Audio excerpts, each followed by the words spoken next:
नमस्कार दोस्तों, प्रोफर्म के ऊपर लीगल है, इल्लीगल है, इसका टैक्स एस्पेक्ट क्या है, प्रोफर्म आखिरकार होती क्या है, बेसिक अंडरस्टैंडिंग से वीडियो को शुरू करेंगे। आज इस वीडियो में हम बात करेंगे प्रोफर्म आखिरकार होती क्या है, इसका मोड ऑफ ऑपरेशन कैसे होता है, ये पैसा कैसे कमाती है, ग्रेड ए प्रोफर्म कौन सी होती है, ग्रेड बी प्रोफर्म कैसे होती है, प्रोफर्म की स्टार्टिंग कहाँ से हुई थी और प्रोफर्म कैसे ऑपरेट करती है।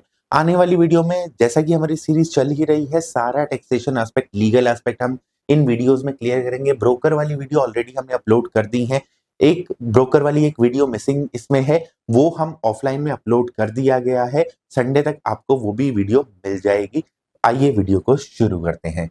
सबसे पहले हम जानते हैं व्हाट इज प्रोफर्म। आखिरकार प्रोफर्म होती क्या है, इसकी स्टार्टिंग फेज कहाँ से हुई, कैसे इसकी जरूरत पड़ी या इसकी जरूरत क्या थी।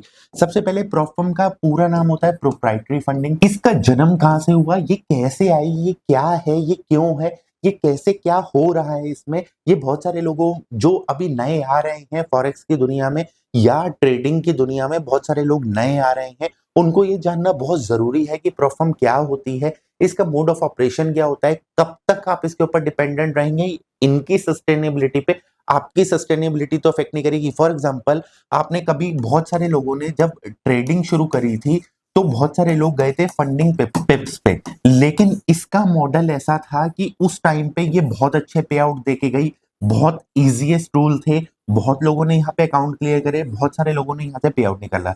लेकिन धीरे धीरे यहाँ से ये सारी चीजें होने लगी जीरो। अब इन लोगों को किसी और, जैसे ये फंडर प्रो पे मूव करना चाहते हैं तो इनको बहुत डिफिकल्टी हो रही है इसके हिसाब से यहाँ पे अपने स्ट्रेटेजी, अपने रूल्स, इन सब चीजों को चेंज करने में।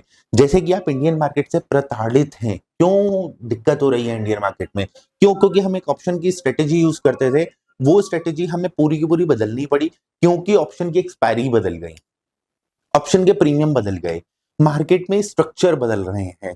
तो इन सारी वजहों से हमारी स्ट्रेटेजी यहाँ से यहाँ पे शिफ्ट होने में बहुत जल्दी बिगड़ जाती है।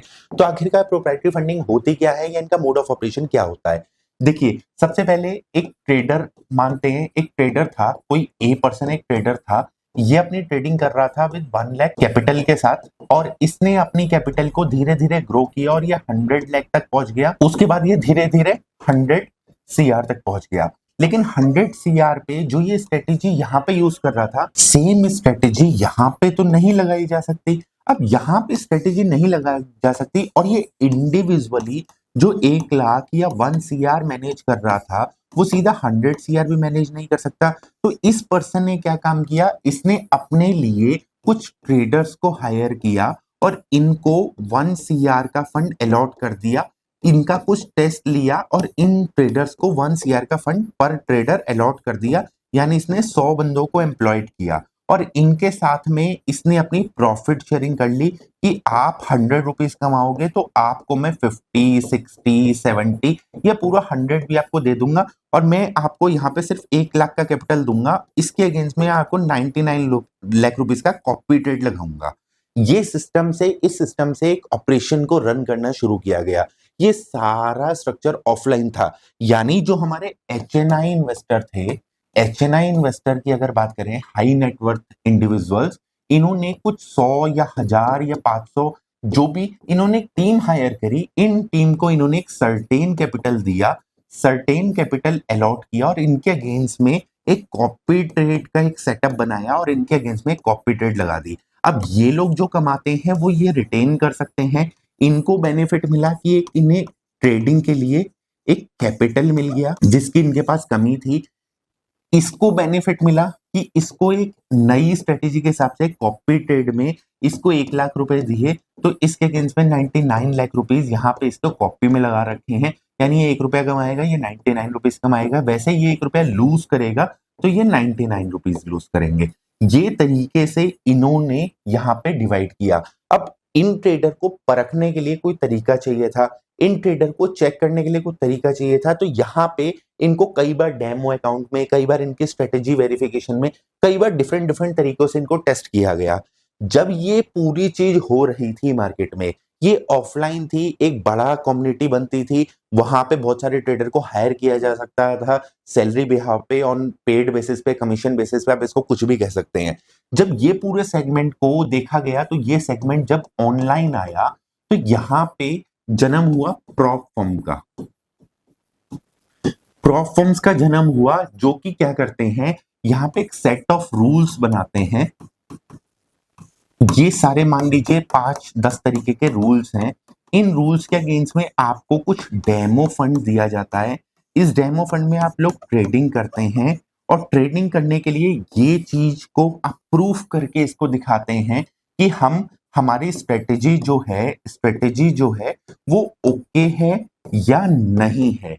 ये स्ट्रेटेजी जब आपकी ओके हो जाती है, टेस्टेड हो जाती है, आप एक सर्टेन परसेंटेज निकाल पाते हैं, तो ये आपको एक रियल और डेमो फंड अलॉट करती हैं, जिसके अगेंस्ट में ये लोग कॉपी लगा, जब तक ये लोग अपना फंड दे के उस पे कॉपी ट्रेड लगा रहे हैं, तब तक इस ट्रेडिंग को हम लोग बोलते हैं कि ये एक जेन्युइन ट्रेडिंग है। यानी कि यहाँ पे ये ए बुक प्रॉफर्म हो गई, ई बुक प्रॉफर्म हो गई, क्योंकि ये आपकी जो ये कलेक्शन ऑफ फीस है, यानी आप यहाँ पे इसको टेस्ट करने के लिए कुछ अमाउंट एज अ सिक्योरिटी पहले ली जाती थी, बाद में इसको फीस का नाम दे दिया गया, यानी ये फॉरफिट वाली फीस हो गई। ये जो पे करते हैं, this is not the revenue, ये रेवेन्यू नहीं है इनके लिए। ए बुक प्रॉफर्म के लिए ये प्रोप्राइटरी फंडिंग वाला जो रेवेन्यू है, ये वो रेवेन्यू है जिसके अगेंस्ट में ये पैसा कमा रहे हैं। यानी कि आपको इन्होंने एक डेमो अकाउंट में मान लीजिए आपको 1 लाख का फंड दिया, इस 1 लाख के फंड के लिए इन्होंने $1000 की फीस चार्ज करी, $1000 का फंड आपको दिया। ये फंड के ऊपर आपने मान लीजिए 10% का रिटर्न जनरेट किया, जिसके अगेंस्ट में आपको 80% का पे आउट दे रहे हैं। यानी 1 लाख के ऊपर आपने 10,000 का जनरेट किया, जिसमें आपको 8,000 का पे आउट मिलेगा। ये 8,000 देने के लिए ये क्या करते हैं, इस डेमो अकाउंट के पीछे एक कॉपी ट्रेड लगाते हैं, एक कॉपी ट्रेडिंग लगाते हैं, जिससे ये लोग अर्न करते हैं। ये कौन करता है? बुक ए प्रॉफर्म। बुक ए प्रॉफर्म इस तरीके की एक्टिविटी करती है। वहीं पे बुक बी प्रॉफर्म क्या करती है? बुक बी प्रॉफर्म का भी सेम मेथड है। एक डेमो अकाउंट आपको देगी, उसमें एक सर्टेन फंड देगी, उसके अगेंस्ट में आपसे एक फीस चार्ज करेगी, यहाँ पे आपको फिर से एक डेमो अकाउंट दिया जाएगा। जब आप ये क्लियर कर लेंगे तो इन्हीं फीस, जो मल्टीपल लोगों से ये फीस कलेक्शन हुआ, ये जो फी कलेक्शन हुआ, इसके अगेंस्ट में ही आपको यहाँ पे पे आउट देगी, जो भी आप अर्न करोगे। हेंस ये जो बिजनेस मॉडल है, ये सस्टेनेबल बिजनेस मॉडल नहीं है, क्योंकि यहाँ पे इस प्रॉफर्म को क्या करना पड़ता है कि यहाँ पे या तो आपके रूल्स को बार बार मैनिपुलेट करना पड़ता है, रूल्स को स्ट्रिक्ट करना पड़ता है, रूल्स को मॉडिफाई करना पड़ता है, आपको इरेगुलर प्रैक्टिसेस की तरफ देना पड़ता है, जिससे हर चीज की वजह से हमारी स्ट्रेटेजी अफेक्ट करती है। यहाँ पे हमारी सारी की सारी स्ट्रेटेजी अफेक्ट होती है। इस चक्कर में ये पूरा का पूरा सेगमेंट चलता है। अब सर ये तो बात आपकी ठीक है कि ये बुक ए और बुक बी प्रॉफर्म को आखिरकार पहचाने कैसे? देखो, इसको पहचानने का डायरेक्ट सोर्स तो कोई भी नहीं है। इसको 3 चीजों से हम पहचानते हैं। जब भी हम प्रॉफर्म का सिलेक्शन करने जाते हैं तो हम इसको 3 चीजों से पहचानते हैं। Number 1 broker bag, number 2 standing in market, number 3 reviews on rules. हम इन 3 चीजों से पहचानते हैं। जब भी किसी प्रॉफर्म में रूल्स में बार बार चेंज होने लगे, तो आप समझ जाओ वो बुक बी प्रॉफर्म है, जिसको आप डब्बा ट्रेडिंग के नाम से भी जानते हो। यानी वो आपके ट्रेडिंग से डेमो ट्रेड लगा के मार्केट में पैसा इन्वेस्ट कर रहे हैं। आपका कोई भी ट्रेड मार्केट में नहीं जाने वाला। जो आप सारे लोग फीस डिपॉजिट करेंगे, उसी से वो रिटर्न आपको निकाल के देंगे। जब वो फीस आनी बंद हो जाएगी या वो फीस कम हो जाएगी एज कंपेयर टू पे आउट, तो वो या तो प्रॉफर्म बैलेंस करने के लिए वो रूल्स में मॉडिफाई करेगी, या वो प्रॉफर्म बंद हो जाएगी, या वो भाग जाएगी। This is the sustainable model कि यहाँ पे कोई भी कॉपी ट्रेड नहीं लग रहा है। अब यहाँ पे गुड स्टैंडिंग आप मार्केट में जाके चेक कर सकते हो। ब्रोकर बैग्ड हमेशा इनकी वेबसाइट पे लिखा होता है, जैसे फंडर प्रो एक ब्रोकर बैग्ड प्रॉफर्म है। ब्लूबेरी का आजकल बहुत नाम आ रहा है, ब्लूबेरी ब्रोकर है, वो बैग्ड प्रॉफर्म है। टॉप स्टेप ट्रेडर का नाम आता है, वो एक बैग्ड प्रॉफर्म है। तो ये सारी चीजें आपको चेक करनी चाहिए कभी भी एक प्रॉफर्म को बाय करने में या प्रॉफर्म को यूटिलाइज करने में। आशा करता हूँ प्रॉफर्म का पूरा मेथड आपको समझ में आया होगा। अगली वीडियो में हम बात करेंगे कि इसको खरीदना कैसे है और इसको शुरू कहाँ से करना है, कैसे हम इसको शुरू कर सकते हैं, ये इफेक्टिव यूटिलाइजेशन क्या है प्रॉफर्म का, इसके बारे में अगली वीडियो में बात करेंगे। अभी के लिए